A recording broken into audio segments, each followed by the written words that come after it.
कहानी का शीर्षक है बेवफाई। इस वक्त कहाँ जा रही हो तुम? तुमने टाइम देखा है क्या हुआ है? जरूरी काम है मुझे, मेरा जाना बेहद जरूरी है। तुम समझती क्या हो अपने आप को? तुमने ही तो समझाया है मुझे कि मैं क्या हूँ, वरना मैं कहाँ समझती थी खुद को। कहना क्या चाहती हो? तुम जानते हो दीपक मल्होत्रा, मैं क्या कहना चाहती हूँ। अच्छा मालिनी मल्होत्रा, जरा खुलकर बताओ क्या कहना चाहती हो।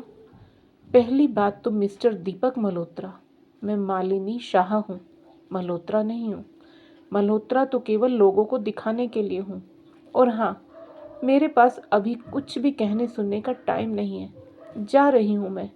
यह कहकर मालिनी तेजी से घर के बाहर जाने के लिए अपना हैंडबैग उठाती है, टेबल से मोबाइल उठाती है और बढ़ जाती है बाहरी दरवाजे की ओर।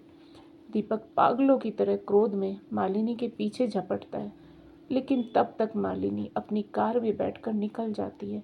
यह देखकर दीपक मालिनी के लिए भद्दी सी गाली अपने मुंह से निकालता है और फिर ड्राइंग रूम से होते हुए सीधे बार में जाकर अपने लिए एक पैग बनाता है और गटागट पी जाता है। एक पैग गले से नीचे उतरने के बाद वहीं बार में ही सोफे पर बैठकर पहुंच जाता है फ्लैशबैक में। कितना खूबसूरत रिश्ता हुआ करता था मेरा और मालिनी का। कितना प्यार करते थे हमें दोनों एक दूजे से। घंटों पार्क में बैठकर बातें करना, साथ साथ फिल्म देखना। अच्छा होता हम शादी ही ना करते, वो रिश्ता ही अच्छा था। कम से कम एक दूसरे पर ये मालिकाना हक दिखाकर झगड़ते तो नहीं, यूँ जेल तो ना होती दोनों को। लोगों को दिखाने को हम आदर्श पति पत्नी हैं, पर असलियत तो कुछ और ही है हमारी। कितना सड़ चुका है हमारा रिश्ता। सोचते सोचते दीपक दूसरा पैक बनाता है, साथ ही सोबरानी सिगरेट का पैकेट उठाकर उससे एक सिगरेट निकालता है और होठों से लगाकर लाइटर से सिगरेट जलाकर लंबा कश लेते हुए फिर विचारों में खो जाता है। याद करता है उस दिन को जब मालिनी और दीपक की शादी को 4 साल हो चुके थे। मतलब उस दिन दीपक और मालिनी की शादी की सालगिरह थी। बहुत खुश थे दोनों। दीपक मालिनी के लिए हीरे का हार लेने ज्वेलरी शॉप पर गया था। वहीं मिले थे दीपक को अंजलि मेहरा। वो भी अपने लिए कुछ खरीदारी करने आई थी। शॉप में दीपक के बराबर में बैठकर अपने लिए गोल्ड चेन के डिजाइन पसंद कर रही थी। दीपक को अंजलि के इतने करीब बैठने से उसके जिस्म से बहुत ही अच्छी खुशबू आ रही थी। अंजलि ने जो परफ्यूम लगाया हुआ था उसकी फ्रेग्रेंस मन को मोह लेने वाली थी। खुद अंजलि भी कम ना थी, उसकी खूबसूरती भी तो लाजवाब थी, मन को मोह लेने वाली। लेकिन दीपक तो फिलहाल अंजलि के परफ्यूम की खुशबू में खोया हुआ था। तभी अंजलि दीपक से बोलती है, एक्सक्यूज़ मी सर। दीपक भी अंजलि की ओर देखते हुए, जी बोलिए सर, आप मेरी सहायता करेंगे डिजाइन्स पसंद करने में? मैं ज़रा कंफ्यूज हो रही हूँ। Oh yes ma'am, I will. Oh thank you so much sir. Myself Anjali Mehra. Anjali Deepak की ओर हाथ बढ़ाते हुए बोलती है। दीपक भी अंजलि की ओर हाथ बढ़ाते हुए बोलता है, I am Deepak Malhotra, you know Malhotra industry. Oh wow sir, nice to meet you. यह कहते हुए अंजलि के चेहरे पर प्यारी सी मुस्कान आ जाती है, जिसे देख दीपक तो एकदम फ्लैट हो गया। अंजलि ने दीपक की पसंद का गोल्ड चेन परचेज किया और साथ ही जब वह गोल्ड चेन अपने गले में पहनकर देख रही थी तो पास बैठे दीपक से ही चेन का लॉक बंद करवाया। दीपक तो हिचकिचा रहा था लॉक लगाने में, पर तभी अंजलि ने कहा, अरे दीपक सर, आप हिचकिचा क्यों रहे हैं लॉक लगाने में? आप मेरे करीब बैठे हुए हैं, सो इसलिए आपसे कहा। अब इन मैम को काउंटर के उधर से उठकर आना पड़ेगा, इसलिए मैंने आपसे कह दिया। आपको बुरा तो नहीं लगा? कोई परेशानी तो नहीं है? दीपक ने अंजलि के गले में चेन पहनाते हुए कहा, it's okay Anjali ji, I am comfortable with this. Anjali ने अपनी खरीदी हुई चेन का बिल पे किया। इसके बाद दीपक ने भी अंजलि की पसंद का डायमंड नेकलेस मालिनी को गिफ्ट में देने के लिए खरीदा। नेकलेस पसंद करवाते हुए अंजलि ने दीपक से पूछा, अपनी वाइफ के लिए ले रहे हैं यह नेकलेस? जी हाँ अंजलि जी, आज हमारी 4th वेडिंग एनिवर्सरी है, तो मालिनी के लिए कुछ गिफ्ट तो लेना ही था, सो लेने आ गया। अच्छा हुआ आपसे मुलाकात हुई, वरना तो मैं ठीक से कुछ पसंद ही नहीं कर पाता। Oh wow, congratulations for this precious day. खरीदारी करने के बाद दोनों साथ साथ शोरूम से बाहर निकले। तब भी दोनों आपस में बात कर रहे थे। बातों बातों में नंबर एक्सचेंज हो गए और दोनों अपनी अपनी कार में बैठकर अपने अपने घर की ओर निकल लिए। कार में बैठे हुए भी दीपक अंजलि के विषय में ही सोच रहा था। कितनी बिंदास लड़की है ये अंजलि भी। है नहीं थी, न जाने कहाँ चली गई, ऐसे यूं अचानक अपने गले में चैन पहनाने को बोल दिया मुझे। मैं तो घबरा ही गया था। वो तो अंजलि भांप गई मेरी घबराहट को। मैं भी कैसा इंसान हूँ। दो इतने प्यारे रिश्ते मेरे पास और मैं दोनों में से एक को भी नहीं संभाल पाया। काश उस दिन एनिवर्सरी की पार्टी में मैंने अंजलि को ना बुलाया होता तो आज मैं और मालिनी खुश होते एक दूसरे के साथ। कितनी खूबसूरत लग रही थी अंजलि उस दिन, वाइट गाउन में, बिल्कुल किसी परी के समान।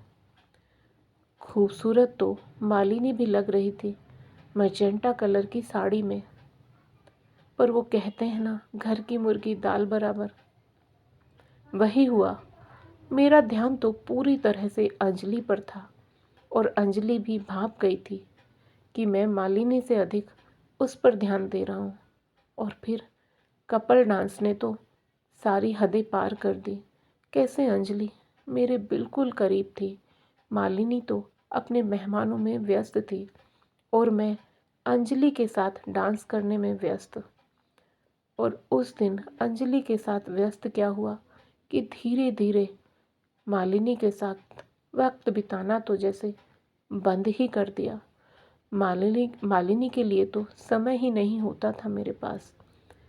कितना टूट कर चाहा था मैंने अंजलि को, और उसने क्या धोखा दिया।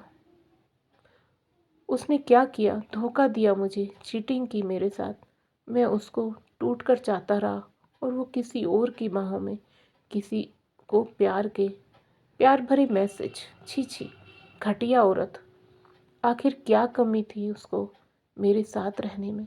मैंने तो उसको अलग से फ्लैट लेकर देने का वादा भी किया था। सब औरतें ऐसी ही होती हैं। इसलिए अब मालिनी से भी मैं ठीक से बात नहीं करता हूँ। न जाने कहाँ जाती है, मुझे बगैर बताए। जाती होगी अपने किसी यार से मिलने। अगर प्रॉपर्टी पहले से ही मालिनी के नाम न होती तो धक्के मारकर घर से बाहर निकाल देता। यही सब बातें सोचते सोचते दीपक पैग पर पैग बनाकर पिए जा रहा है। उधर मालिनी घर से निकलकर सीधे एक बंगले के सामने जाकर अपनी कार को रोकती है। गार्ड गेट खोल देता है तो मालिनी कार को बंगले के अंदर ले जाकर खड़ी कर देती है और खुद उतरकर बंगले के भीतर जाने लगती है। गार्ड मालिनी को नमस्ते करते हुए कहता है, बड़ी मालकिन नमस्ते। मालिनी सीधे बंगले के भीतर जाती है। सामने ही एक लड़की काम कर रही होती है साफ सफाई का, शायद नौकरानी है वह लड़की भी मालिनी को नमस्ते करते हुए कहती है, बड़ी मालकिन नमस्ते। मालिनी उसकी नमस्ते लेते हुए उससे उसके हालचाल पूछती है और साथ ही पूछती है, कुहू और अंजलि कहाँ है रानी? रानी कुछ जवाब देने ही वाली होती है, तभी कुहू चिल्लाते हुए आती है। बड़ी मम्मा, मालिनी मम्मा, आप आ गई। बड़ी मम्मा, मैं आपसे बात नहीं करूँगी और ना ही अंजी मम्मा से बात करूँगी। पर क्यों मेरी प्यारी परी? मैंने अंजी मम्मा से कहा था मुझे वाटर पार्क जाना है, पर अंजी मम्मा ने मना कर दिया। और मुझसे क्यों नाराज़ हो मेरी प्यारी परी? आपसे इसलिए नाराज़ हूँ माली मम्मा कि आप इतनी देर से आई हो।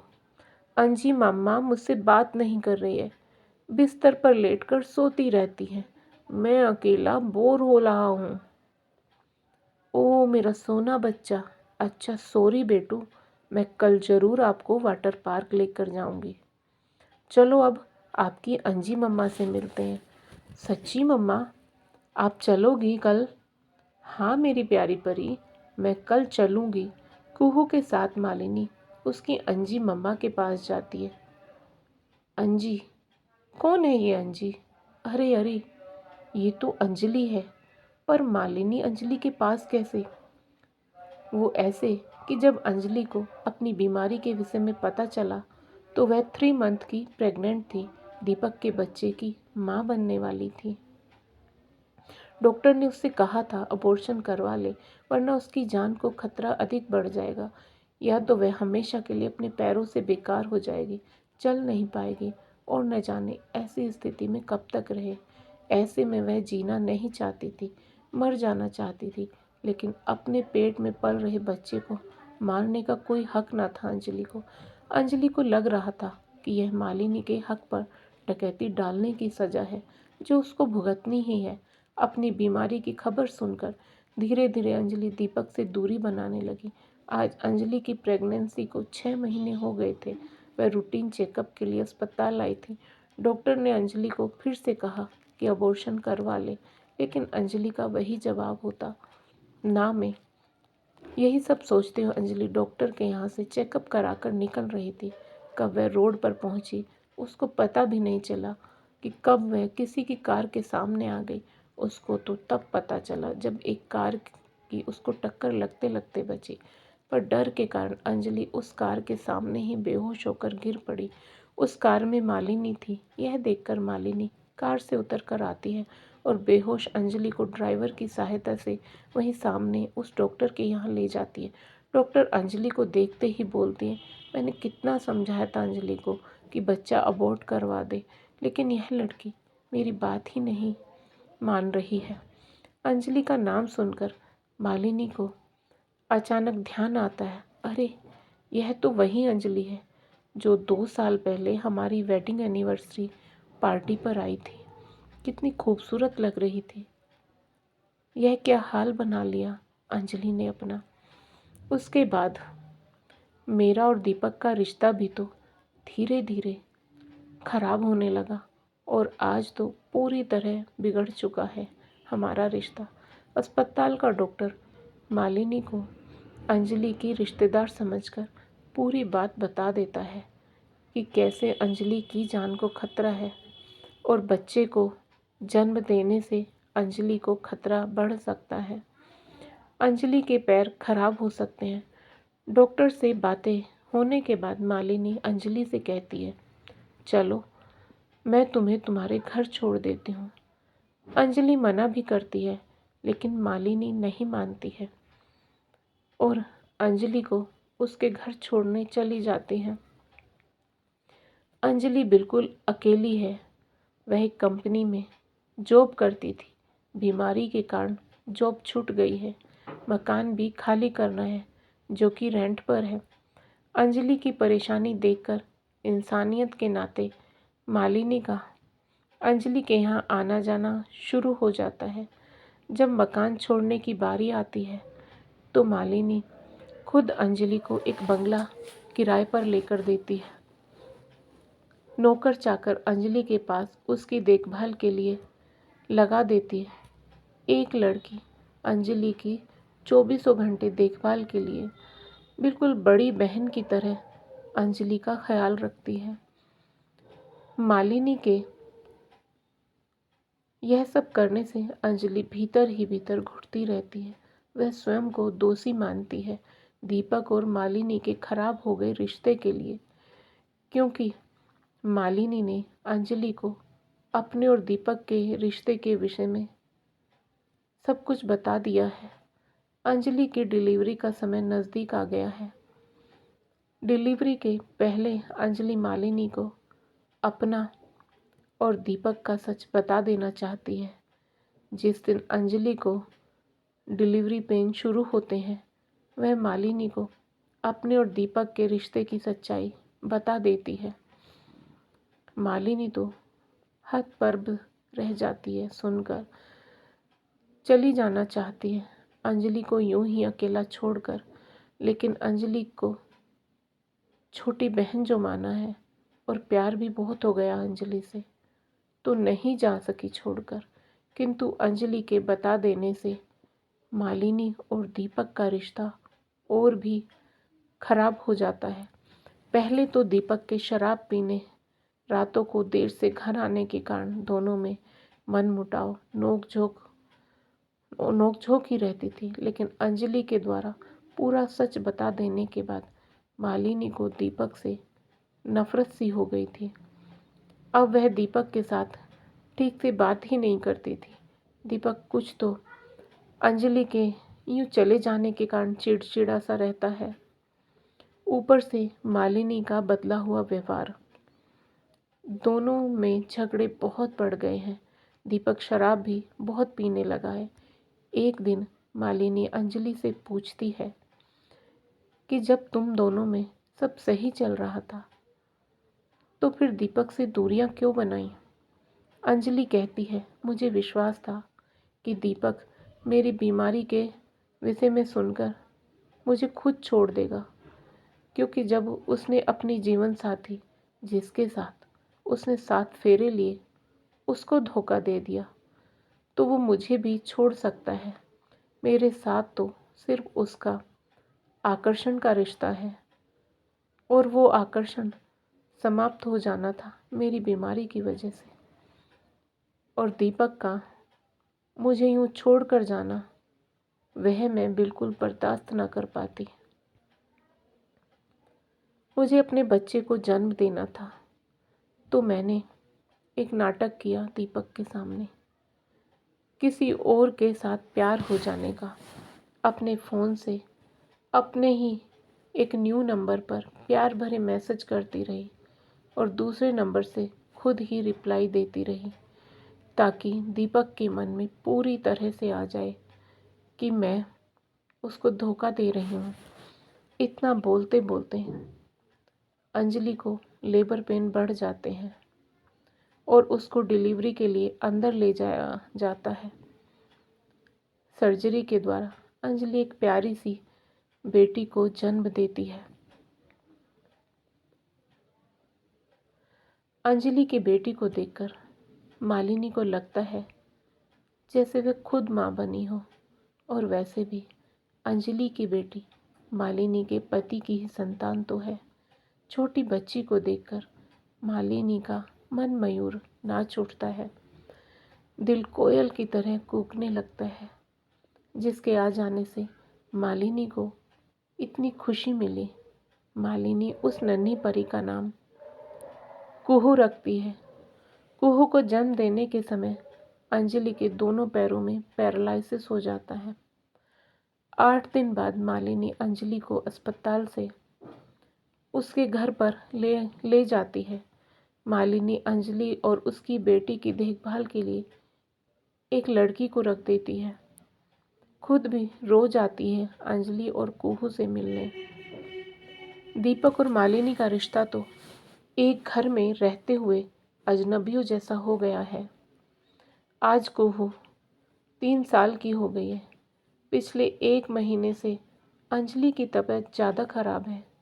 मालिनी ने कई अलग अलग डॉक्टर को दिखाया अंजलि को।